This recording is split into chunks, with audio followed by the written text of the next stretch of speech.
இப்போ வாங்க ஒரு ஃபுல் ஸ்லீவ் டீ-ஷர்ட்டை எப்படி மடித்து நம்ம வந்து ஆர்கனைஸ் பண்ணுறதுன்னு பார்ப்போம்.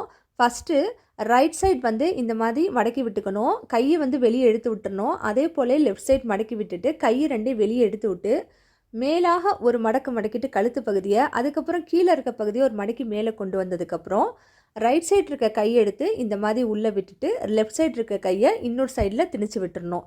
இப்படி செய்கிறனால பார்த்தீங்க அப்படின்னாக்கா நமக்கு என்ன தான் இவங்க வந்து தூக்கி போட்டாலும் நமக்கு பீரோக்குள்ளே இருக்க துணி கலைஞ்சு கீழே கொட்டவே கொட்டாது. அதே போல் இன்னொரு டீ-ஷர்ட்டையும் மடித்து காட்டியிருக்கேன் பாருங்கள்.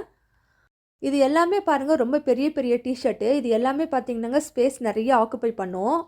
ஒரு தடவை 2 தடவை நம்ம ப்ராக்டிஸ் பண்ணும்போது இந்த மாதிரி அழகாக மடிக்க வந்துடுது. இது போல் நம்ம மடித்து நல்லா ஆர்கனைஸ் பண்ணி வச்சுக்கிட்டோன்னாக்கா எதுவுமே கலையவே கலையாது. சும்மா சும்மா இதை போட்டு மடிச்சுக்கிட்டு இருக்க வேண்டிய அவசியம் இல்லை. அதே போல் நம்ம பேக்கில் சூட்கேஸில் ட்ராவலுக்கு எடுத்துகிட்டு போகும்போது பார்த்திங்கன்னா ரொம்பவே ஸ்பேஸ் சேவிங்காக இருக்கும்.